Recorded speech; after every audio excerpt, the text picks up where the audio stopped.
Hello everybody. Well, I'm in no rush, as you can see. Car's looking well sorry for itself still. So I'm still messing about with cylinder heads, man. It might repair, it might not. And this is my plan B. Ideally I'd want a new cylinder head, a 4x4 one, but what we have here is a spare. It's a two-wheel drive cylinder head. There's a few slight differences. This is what I'm trying to familiarise myself with. You know, if this was my escape plan. But looking at the underside of it, I'm not sure how much of a skin we're going to get on it, but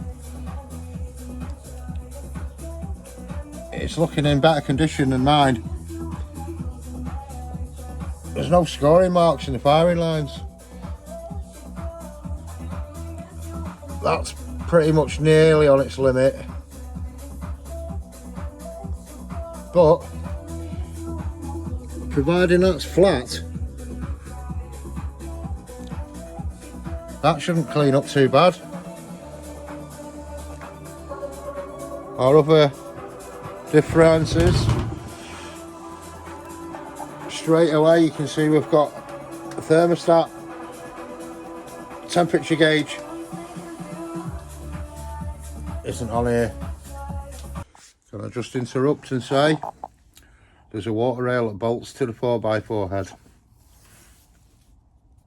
but not on the Sierra. On the Sierra it's just dangling. Also, these bearing covers on the Escort, the 3 bolts. On the Sierra it's a stud and nut. That's off the Escort, that, but it's usually a 3 bolt into the Escort. They're the 3 bolts. Those two, the stud and nuts, are what the Sierra is, the standard. Not sure about this temperature sensor at the back. Can't remember where I undid it from, but I can't see it on there, on the Escort head. Only the water sensor, the blue sensor. So yeah, that's it. Back to the video. This is what was a bit of a concern.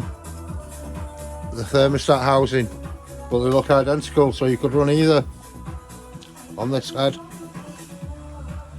We've got a core plug here. There's no core plug here, but I don't think that matters. What my main gripe was, well, there's two. Your oil feed for your turbo comes out your cylinder head on your 4-wheel drive. See, on the 2-wheel drive you have not got it. It's coming from down the left hand side of the engine and across into your turbo rather than out the head. It's coming out the block, so that would be one modification you'd have to do. Regards to your inlet manifold, I thought a 2-wheel drive cylinder head needed to run a 2-wheel drive inlet manifold, and that's like right put me off. But from what I can see, they look identical, the ports, for it to fit. So yeah, I'm not too sure about that, unless it is something to do with this temp sensor thing in the corner here. If they're slightly different and it won't allow you to fit it on. But I think you could use either inlet. Yeah, it's been ported to an inch of its life. So some meat took off in there. We can run our camshafts in this, but apparently you need a spacer. Probably something to do with the camshaft bearing, because I noticed there was slits. There's slits in it that I think the bearing sits into. They're the only differences I can see. Other than that, I think it'd probably work for us. Like, you'd need to extend your wiring for your temp. You'd have to make up your mind about your inlet. You'd be able to use your own thermostat housing, and you'd have to have an oil feed coming from your block, either across the front to your turbo or around the back. But this is my get out of jail, this, if all else fails. There is another difference. It's quite substantial. Compression ratio will be a bit altered if you just slap one of these on, because the pistons are different. I think they're slightly different pistons. I'm sure Sierra ones were smooth at the top, whereas these have got like a bit of a crown to them. Could be talking shit, but I'm pretty sure that is another difference. Your compression ratio will be a little bit different, I'd imagine, due to the top of the pistons. Another thing to consider. I don't know whether it'd knacker you up or not. I'm still trying to get this flipping cam out of here. I don't know whether you have to take the sprocket off to fucking undo a circlip, or you just lift it off. I don't want to force it. Yeah, I don't want to force it, but I want it off. Fucking hell. Everywhere I've looked at it says just lift, but I'm lifting and it's fucking not coming out. It only looks like there's a dust seal holding it in there. That like rubber thing at the front there, but if there's a flipping circlip behind there or something that I don't know about, so I'll just put a post on the internet asking. Another thing with this head as well, which is going in its favour if it was to go on a 4x4, it's had the turbo hanger lugged off it. You see what's been chopped off there? Well, that's either to get a bigger turbo on your two-wheel drive or to get a four-wheel drive manifold on. If you look here, this lug, that, and this, they've been chopped off. And just to confuse you, I think the three-door heads are slightly different to the two-wheel drive heads. That's off a SAP. I think it's only something stupid like the size of the core plugs or the amount of core plugs. Do you know what I mean? I don't think it's anything like too drastic. But I think the three-door heads are slightly different. Yeah, so that's our three heads. Just want another one of these. Want another. I know mine might fix, but fuck me, it's on that much of a small limit or small tolerance for my valves catching my pistons. Fucking hell. You're talking nano bollocks here, points of millimetres. Points of fucking millimetres. And you can make up with head gaskets and shit, but I'd rather a decent head, if you know what I mean, that you can put on your car and it will skim again comfortably. You know, one of them types, if they do still exist.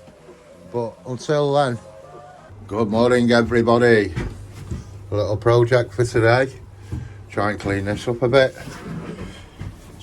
It's rotten. Bloody hell, look at that. That's the only bit you can see on the car, so that's probably why that bit's clean. Oh, that must be oil. I've nothing to get that off. Need some sort of fucking degreaser, but I've got a bit of fairy liquid. I'm just gonna like soap and water the jobber first and see how better I can get it, and then maybe try polish it up a bit. I wonder what all this oil is. Yeah, is that engine oil? Is it power steering fluid? Is it? I know it's been lent up against the radiator for a few days, but that looks like, yeah, God knows. God knows about that one. Yeah, so that's a before. You don't want to see me cleaning it. I'll just maybe give you a look at when it's had the soap, and then a look when I've tried polishing it. I'm only doing it with hand and a microfiber. I think my microfiber is scratch alley, even though you can't get much worse than that. That's like borderline needing sandpaper, isn't it? If we can get it something like that, I'll be quite happy. Well, this is it so far. It's cleaning up alright, to be fair. I know what it meant. But you see this stuff here? Someone's suggesting using a red Scotch Brite. I've got one on a drill attachment at home I might be able to do, but so how far do you go with the cleaning? This here, where it's hot, heavy pitted, what I've been using is tin foil, the auto salt and me chocolate orange wrapper. I'll show you in a minute. It's not bad because it's softer than the alloy, it doesn't scratch. Whereas the microfiber, it's left scratches all over it. It must get something inside it. You know, like a bit of the shit, and then it's in the fibre and then it rubs it. But yeah, look, your microfiber will leave scratches. It's a bit mad, isn't it? You can hear it rough. That's one I've had the tinfoil on. See, it's a slightly different tone. That one sounds rougher. That one sounds a bit finer. Give you a little demo.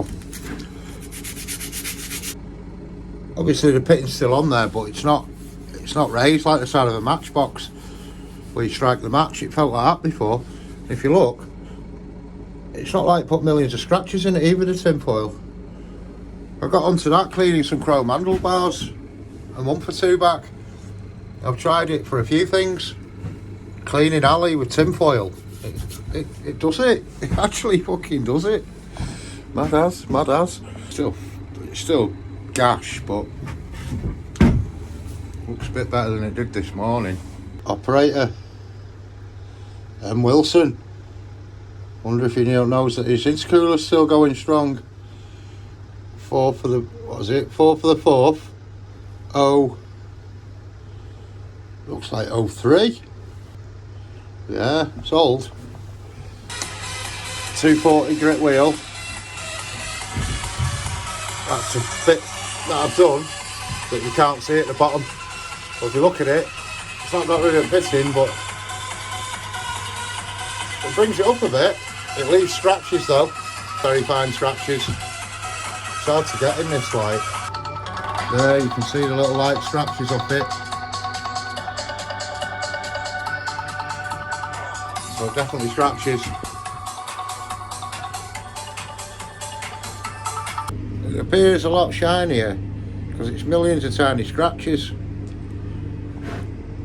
So just give that a bit on the back there, just as a bit of a comparison. Your 240 Scotch-Brite will bring galley back up, but at a cost of micro scratches. Again, same here, look, I've given that a bit of a twist compared to that one. It's well shinier, isn't it? But you've got those little scratches in it. Yeah, it comes up okay after a good going. I mean, you could polish with your hand cloth and bring it up again and again and again, but to speed it up tenfold and get a nice buff on it, you could use your drill attachments. I think I got this to clean a block face with. Yeah, don't ever use them on a cylinder head though. That's it, done pretty much.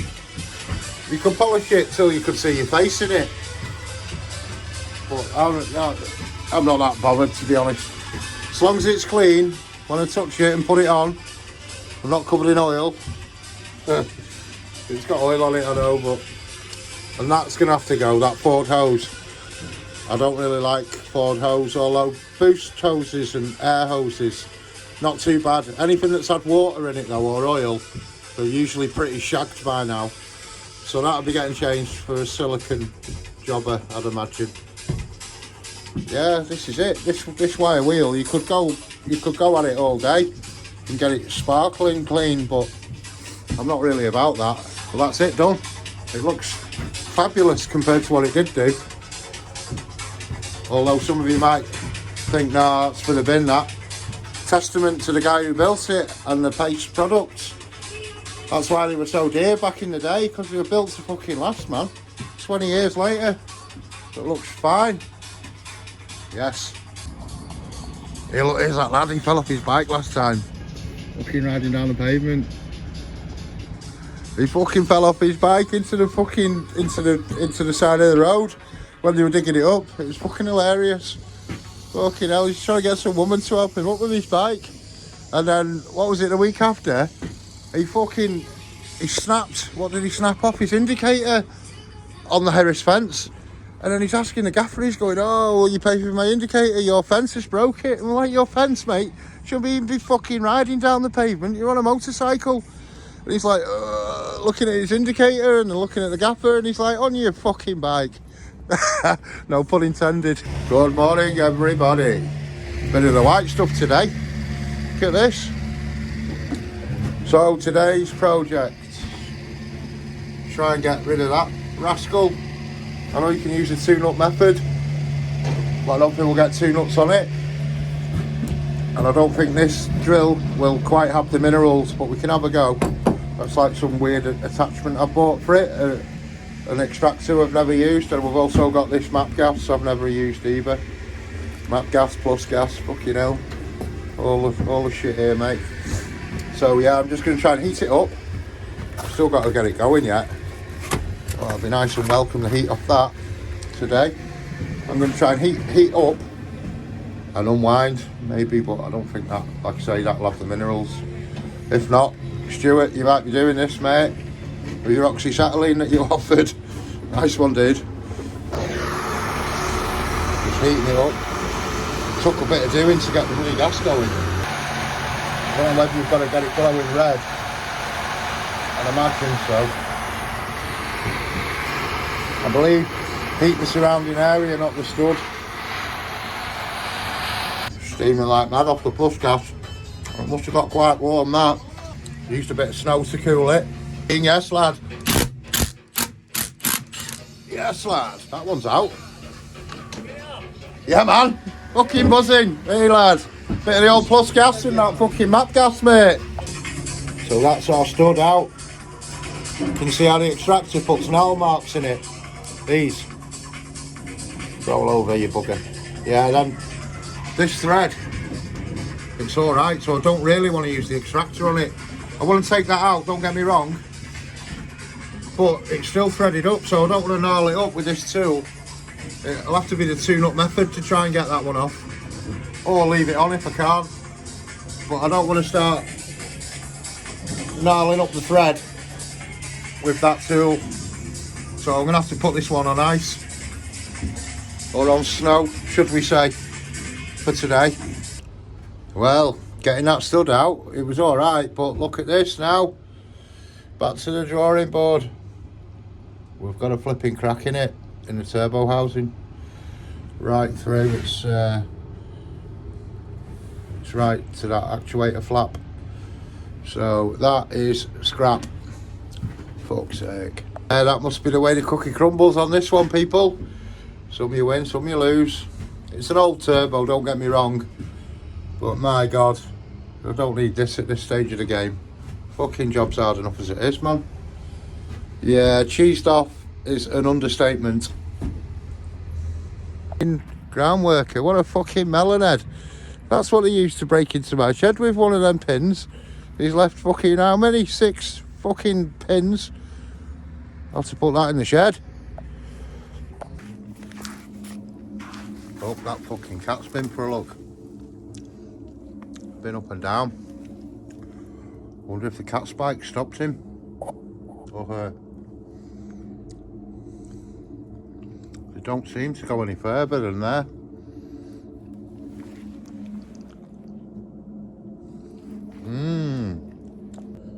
So that was that.